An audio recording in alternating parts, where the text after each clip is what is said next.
Hey cleaning family, it's Carolyn Arellano, your cleaning business mentor. And in today's YouTube video, we are going to talk about how to handle difficult clients and customer complaints within your cleaning business. So be sure to stick around for the entire video.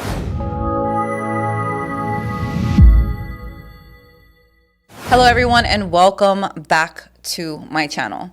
As a cleaning business owner, one of the top things that we do not want to deal with, but is completely unavoidable, are difficult clients and customer complaints. Now, I have dealt with a share of difficult clients and customer complaints, as I used to wear many hats in the beginning of my business. So not only was I solo cleaning alongside my then partner, but I was also answering the phones, taking quotes, taking deposits, wearing all of the many hats that we tend to wear in the beginning of our businesses. So I did want to give you guys my experience with difficult clients, customer complaints, and how I have learned to avoid them. So first and foremost, I want to speak on the topic of prevention. The best way to handle difficult clients and customer complaints is to prevent them. Now, that's kind of hard to do in the beginning of starting your cleaning business if you don't know where to start off, if you don't have policies, if you don't have procedures, if you don't have a number of things put together and in place before taking on your business. Now, in the beginning, we all want to take cleans. We take any clean. We take any pricing. We kind of let clients walk all over us because we don't have these procedures in place, and we don't feel sometimes confident in placing these procedures in place. I think it's due to imposter syndrome. Like, oh, I'm a new cleaning business owner. I can't ask my client of that. I can't ask for that much. I can't put that kind of policy in place. And that is not true. Nobody calls into T-Mobile and argues with them on the pricing, on their services, none of that. So always think of yourself on a larger scale, because you're not always going to be a solo cleaner. You are going to be a large business or corporation one day. So you should start to act like one in the beginning. So now, if you haven't taken any new clients, or if you already have, let's talk about some things that you can put in place to prevent these difficult client and customer complaints. Number one, I'm going to say that you need to set clear expectations. Avoiding misunderstandings by clearly communicating your policies, procedures, pricing, and potential issues up front. So you're going to nip the issue in the bud, as they say. I think that's the saying, before you actually have an issue. Now, how do you do that? Number one, you want to set those clear expectations.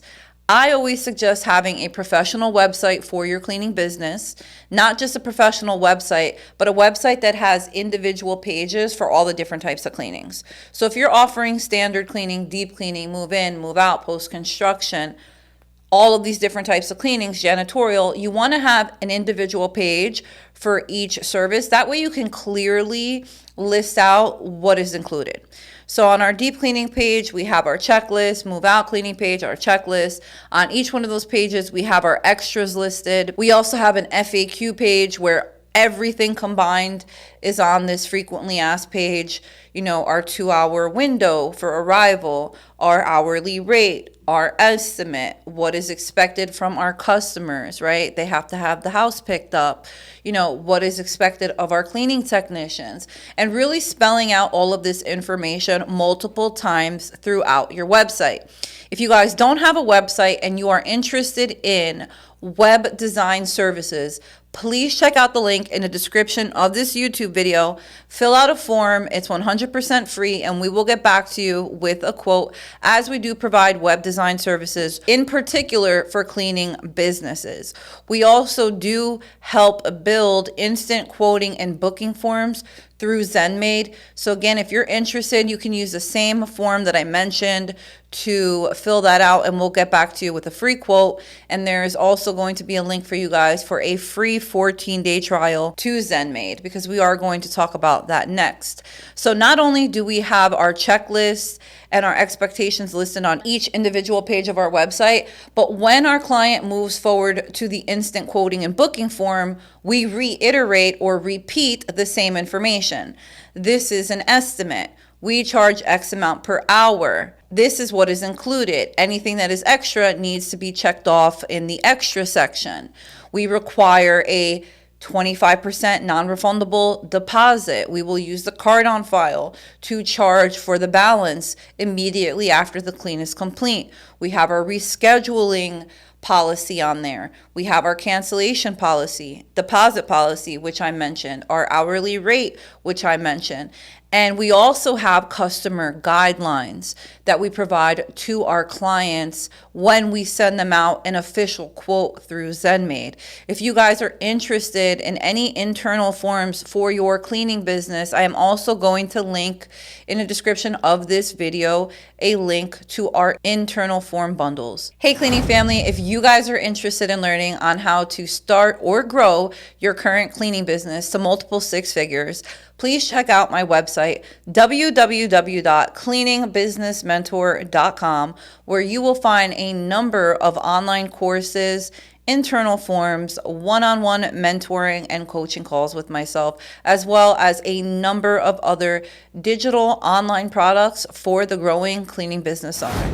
So once they get a booking confirmation, we then follow up with an email. Or if we're giving them a quote over the phone, we're saying all this information, and then we're sending a quote through ZenMaid, again, with the clean, with the date and time of the quoted clean, with the checklist, with the extras added, with our hourly rate, with how long we are quoting the job to be, and what it will cost if the time goes over. So again, we are preventing our clients from complaining. Now, don't get me wrong, you may have those difficult clients that still call to complain. Well, hey, Carol, your business didn't clean my walls.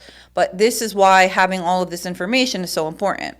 Another pro tip that I want to mention to you guys is you need a professional phone system. So I'm going to link Open Phone in the description of this video for you guys so that you guys can give them a try. It's worth the money because you can record your phone calls. Now, you're not always going to be the one answering your phone, so it's important to record these calls. Even if you are the one that is going to continue to do the customer service on your business, it's really good to have audio proof of the conversations that you're having with your clients in case you do run into a difficult client that says, you didn't wash my walls. Well, Miss Arellano, based on the conversation that we had, I can provide you a clip, yada, yada, yada. So we talked about prevention. So let's get into how you would handle this difficult client if they were to call in and still have a complaint, even after you've put all your policies and procedures on your website, in an email, in a text, and have reiterated this over the phone. Now, the first thing that you want to do when dealing with a client's frustration is to make sure that you understand that the frustration is not with you personally as the business owner. You cannot have your feelings attached if you're going to be answering the phones, okay? I was too emotional. I ended up having to outsource my customer service to my virtual assistant. He is trained in it. He does it perfect. Me personally, I was getting too emotionally involved. I was getting upset. I was being nasty to my clients. If you're going to answer the phones, you have to be patient and understand that you cannot take this personally. Angry customers often struggle to be objective, making it crucial for you to diffuse their frustration before resolving the issue. Okay, so again, don't take it personal. The first step is going to be allowing your customer to vent. Even if you know that the customer is wrong, okay? Allow them to vent. Hear them out. Let them express their frustration without interrupting them or contradicting them. Don't tell them they're wrong right away. Confrontation is just going to escalate the situation. I've gotten nasty before. I've, not been a good listener, and it just gets the customer more angry, and it's going to make the situation worse. So you don't want to escalate the situation. The goal is going to be to calm your customer down and find a solution. Whether that customer is right or wrong, a solution can be found. There has to be some type of middle ground. Now, the second part of advice for you when dealing with a difficult client or a complaint over the phone or in person or via email is going to be to listen and to respond with empathy. Okay, empathy, not all of us have it. It might take some practice. If you don't know what empathy is, go ahead and Google that word very quickly. But what you want to do is acknowledge your customer's frustration. You want to express the understanding and a positive intent to resolve the problem, right? So a good example of this would be something along the lines of saying, I completely understand your frustration. Let me see what I can do to get this taken care of for you right now. Or I understand your frustration that the walls weren't clean during your cleaning. Let me look into this and find out what's going on for you. Even if you know that walls weren't included in the cleaning and it wasn't on the checklist and it wasn't on the website, and when you asked them over the phone, they didn't ask for that, right? You still have to go about the situation as if you are trying to help them out and you're looking for a resolution, right? And then, of course, you always want to follow through on any promises that you make. This is an example. If, let's just say, your customer is right, your cleaning technician or one of your technicians forgot to clean a laundry room, for example, right? After you resolve the issue and you reassure the customer of the steps taken, you have to follow through. So let's say they forgot the laundry room and you tell the client, well, Ms. Arellano, we're really sorry that they forgot the laundry room. We're not quite sure exactly why this happened, but we're going to make sure it doesn't happen on the next cleaning. And we are going to refund your clean $20. That's just an example, right? I don't do refunds, just an example. But if you're going to tell the client you're going to refund them, make sure you immediately issue that partial refund. If you are going to give them a free add-on on their next clean or a discount on their next clean, make sure you go into the computer or the system ZenMaid and you put into their profile, next cleaning, discount them 10%. Next cleaning, give them a free oven cleaning. Whatever it is, you have to make sure that you follow through on your promise. Now, going back to, let's say the customer is wrong. How I would approach that situation, again, hearing them out, being empathetic and saying, all right, let me find out why the walls weren't washed. I'm going to look into this. Can you just give me a few minutes while I put you on hold? Or you know what, I'm going to give you a call right back. Let me do some investigating, right? And that's when, you go through, double check your emails, make sure they didn't check off walls when they did the instant booking, listen to the phone call if the booking was taken over the phone, make sure they didn't mention walls, all of those things. And then you can come back and present to the client your findings. So you could say, hey, Ms. Arellano, thank you so much for calling in earlier about your complaint about the walls. I did want to let you know that after reviewing the website, after reviewing the instant booking form, after listening to the phone conversation, we did in fact let you know what was included in the cleaning. Walls was not part of the cleaning. It's not on our checklist on our website. It's not on the checklist that was emailed to you.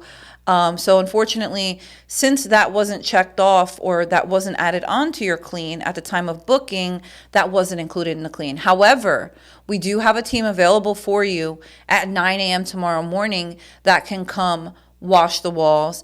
This is going to cost you X amount of money. It's a nice way of telling the client, you didn't book that or you didn't choose that. When we gave you that option, it didn't happen. But you're not saying we told you so, it's your fault.